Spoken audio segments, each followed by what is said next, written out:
গোৱালপাৰা উচ্ছেদক লৈ ইতিমধ্যে ভিন্ন পক্ষৰ ভিন্ন মত আপোনালোকে শুনা পাইছে, কিন্তু প্ৰকৃততে এই সমগ্ৰ ঘটনাটোৰ সেই ভূমিখিনিৰ যিটো ক্লাছিফিকেশ্যন তাক লৈ যথেষ্ট প্ৰশ্নৰ উত্থাপন হৈ আছে। সেইখিনি বনভূমি নে সেইখিনি ৰাজহভূমি নে সেইখিনি আচলতে PRF অৰ্থাৎ প্ৰপ'জ ৰিজাৰ্ভ ফৰেষ্ট লেণ্ড। গতিকে এই কথাটোক লৈ যথেষ্ট এটা ভিন্ন আচলতে বাদ মতবাদৰ সৃষ্টি হৈ আছে। কিন্তু সেই ভূমিখিনিৰ সামগ্ৰিকভাৱে দীৰ্ঘদিন ধৰি সেই ভূমিখিনিৰ ওপৰত এটা অধ্যয়ন কৰি আছে মোৰ লগত আছে অধিবক্তা জুনেদ খালিদ ডাঙৰীয়া। মই তেখেতৰ ওচৰলৈ আহিছোঁ। এই গোটেই বিষয়টো তেখেতে তন্নতন্নকৈ যিহেতু দীৰ্ঘদিন ধৰি এই বিষয়টোক লৈ তেখেতে লাগি আছে, সেই ব্যক্তিসকল যিসকল ভূমিহীন লোক তাত বহা বুলি ইতিমধ্যে তেওঁলোকে দাবী কৰিছে তেওঁলোক ভূমিহীন, আৰু তেওঁলোকে ভূমিহীন বা নৈ গৰাখহনীয়াতে হওক বিভিন্ন কাৰণত গৈ তাত বহা বুলি তেওঁলোকে দাবী কৰিছে।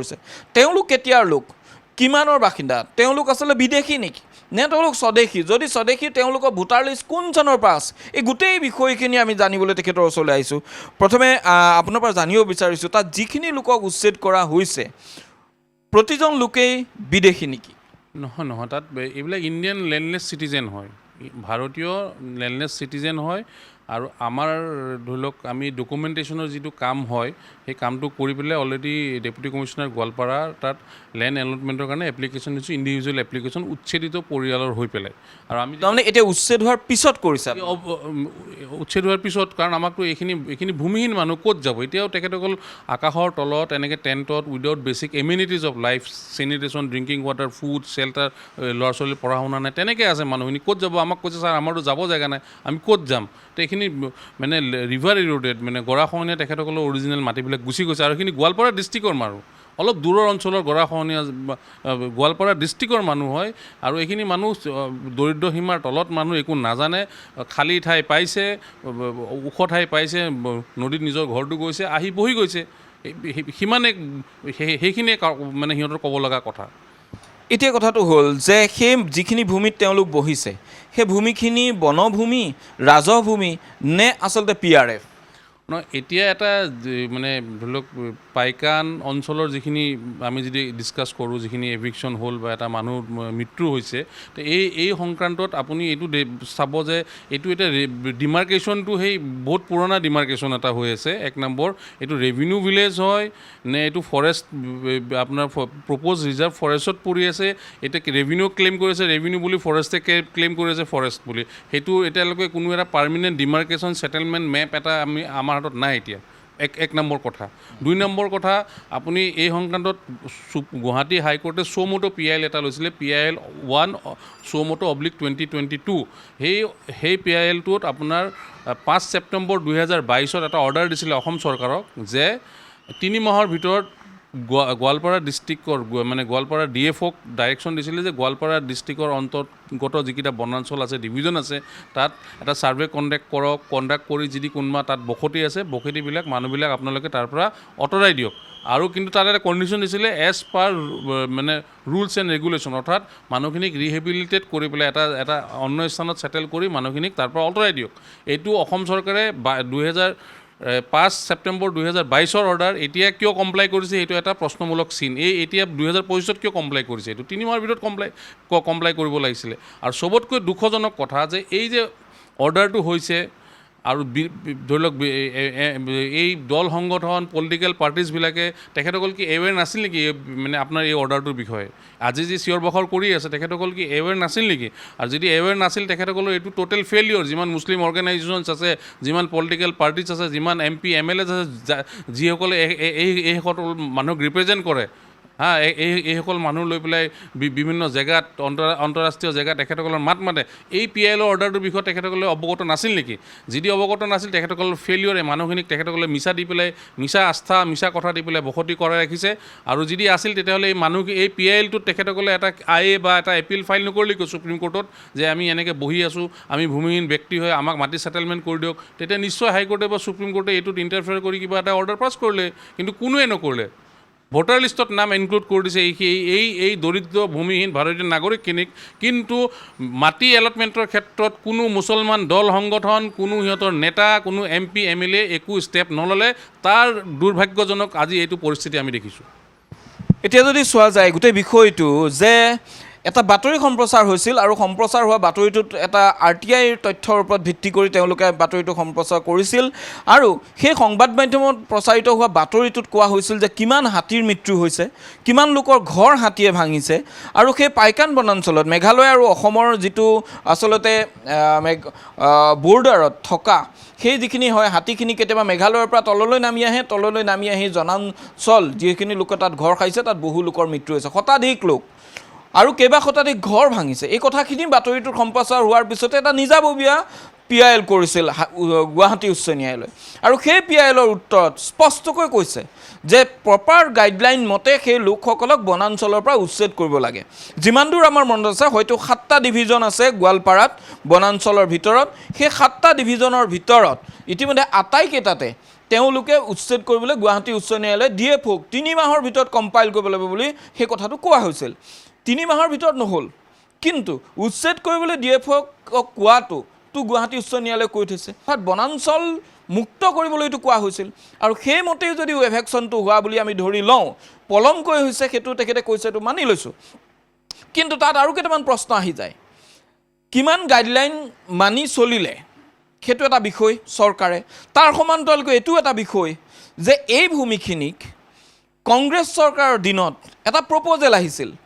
কংগ্ৰেছ চৰকাৰৰ তেতিয়া বনমন্ত্ৰী আছিল বৰ্তমানৰ সাংসদ ৰকিবুল হুছেইন, তেতিয়া তেখেত বনমন্ত্ৰী আৰু সেই বনমন্ত্ৰীগৰাকীক তেতিয়া গোৱালপাৰাৰ পৰা এটা প্ৰপ'জেল পঠোৱা গ'ল যে সেই ভূমিখিনিক যিখিনি ফৰেষ্ট লেণ্ড হিচাপে আছে তাক ডিফৰেষ্ট লেণ্ড কৰিব লাগে, অৰ্থাৎ ফৰেষ্ট লেণ্ড হিচাপে তেওঁলোকক আৰু ৰাখিব নালাগে সেই অঞ্চলসমূহ।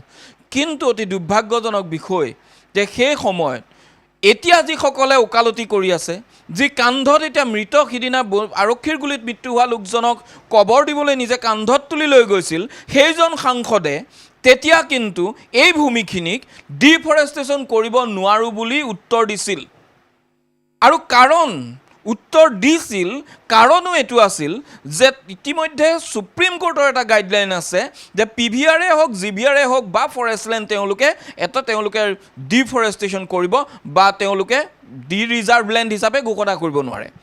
এই গোটেই বিষয়টো আমি অধিবক্তা মহোদয়ৰ পৰা কিছু জানিব বিচাৰিম। এই যিটো তেতিয়াৰ 2000 যিমান দূৰ আমাৰ মনত আছে 2013 চন আছিল হয়তো বা সেই সময়ছোৱাত এই গোটেই ঘটনাটো হৈছিল। বনমন্ত্ৰীগৰাকীয়ে নোৱাৰোঁ বুলি কিয় কৈছিল? ৰকিবুল হুছেইন তেতিয়া বনমন্ত্ৰী আছিল। হয়, সেই সময়ৰ যিজন DFO আছিলে সেই DFOজনে এটা প্ৰজেক্ট ছাবমিট কৰিছিলে যে এইটো এই মানুহখিনি বহি আছে, এইখিনি ৰেভিনিউ কৰি দিব লাগে, মানে ফৰেষ্ট লেণ্ডৰ পৰা আঁতৰাই ৰেভিনিউ ভিলেজ কৰি দিব লাগে।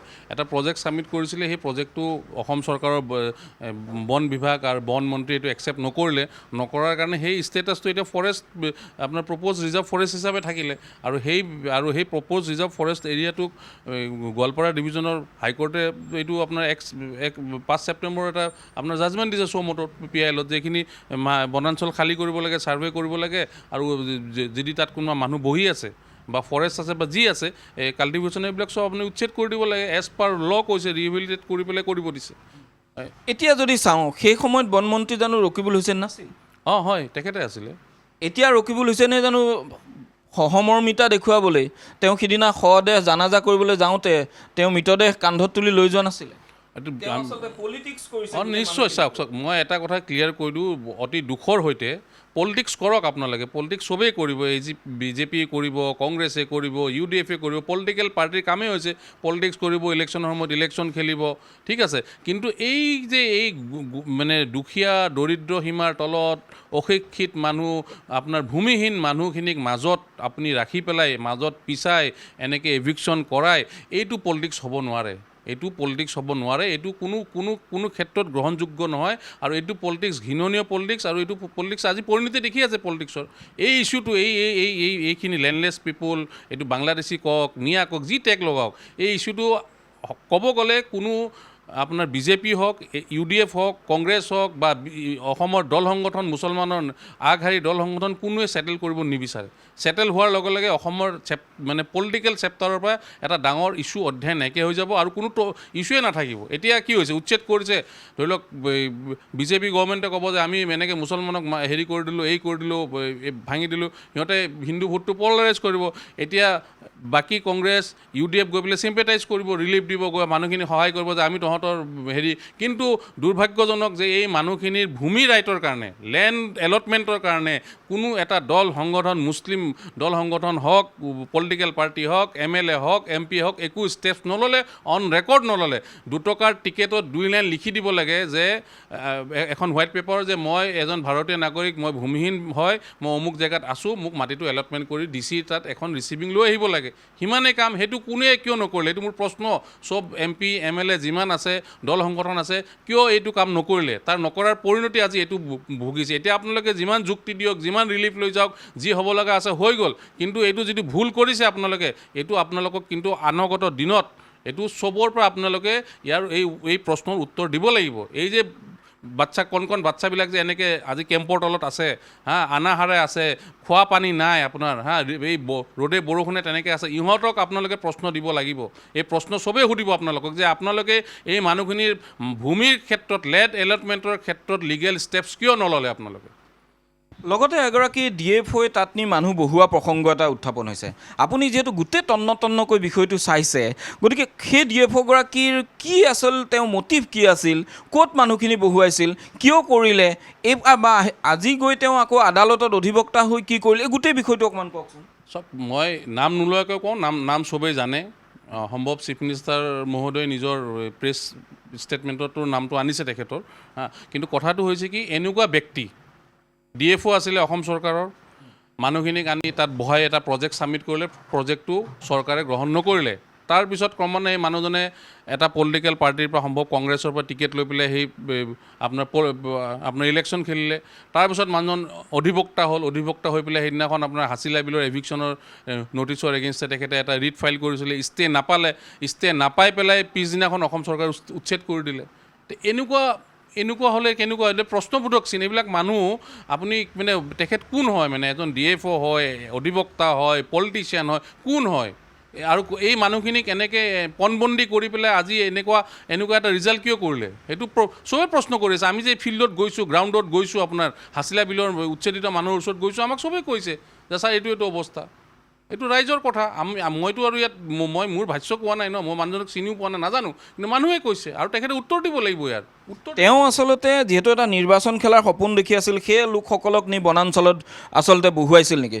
যদি বনাঞ্চলত বহুৱাই তেওঁ আকৌ নিজে DFO হৈ তেওঁ সেই মাটিখিনি বনাঞ্চলৰ পৰা তেওঁ কনভাৰ্ট কৰিব লাগে বুলি আকৌ পিটিশ্যনো নিজে DFO হৈ তেওঁৱেই দিলে, আচলতে তেওঁ সেই মটিভটো ৰাজনৈতিক এটা মটিভহে আছিল বুলি ভাবিব পাৰিনে? ৰেকৰ্ডত যি চালেওতো তেনেকুৱাই দেখা যায়। মানুহটো ক্ৰমান্বয়ে ইলেকশ্যন খেলি এতিয়া উকালতিত আছে। এইটো বাৰু তেখেতৰ পাৰ্চনেল কথা, এইটো আমাক এটা লিগেল ৰাইট আছে, কোনোবাই কৰিব পাৰে, তাততো আৰু কোনো আইনগত বাধা নাই।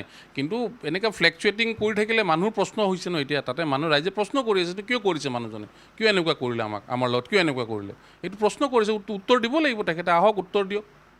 এতিয়া যদি আমি গোটেই বিষয়টোলৈ আৰু এটা প্ৰসংগলৈ আহোঁ, যে এই গোটেই বিষয়টোত BR গভাইৰ যিটো জাজমেণ্ট আছিলে, BR গভাই জাজমেণ্টটোত যি 15টা ক্লজ দিয়া হৈছিল যে এভেকশ্যন কৰাৰ আগত যিখিনি মানিব লাগে, সেই কথাখিনি কিমান দূৰ ফ'ল' আপ হোৱা নিচিনা আপুনি দেখিছে? চাওক, সেইখিনি টোটেলি ফ'ল' আপ হোৱা নাই। দুৰ্ভাগ্যজনক ক'ব লগা হৈছে অতি দুখেৰে। যদি সেই জাজমেণ্টটো ফ'ল' কৰিলে হয়, মানুহখিনি আজি এনেকৈ এইটো অৱস্থাত এভিকশ্যনটো নহ'লে হয়। স্পষ্ট আছে, নটিচ দিব, 15 দিন টাইম পিৰিয়ড থাকিব, টাইম পিৰিয়ড থকাৰ পিছত আপোনাৰ হিয়াৰিং হ'ব, হিয়াৰিংটো সেইটো লিখিত হ'ব, লিখিত হোৱাৰ পিছত এম্পুল সময় দিব লাগিব মানুহখিনিক শ্বিফ্ট কৰাৰ কাৰণে।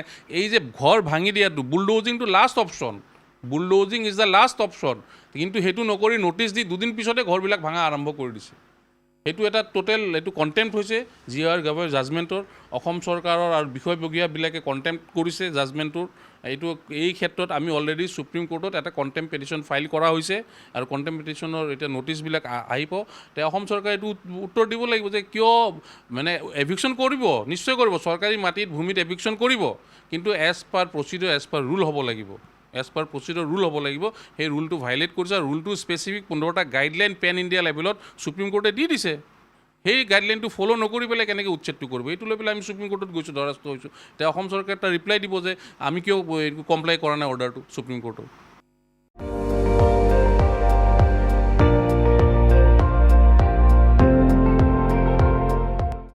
আপুনি চাই আছে ND24 সৰ্বশ্ৰেষ্ঠ নহয় সৰ্বোত্তমৰ দৌৰা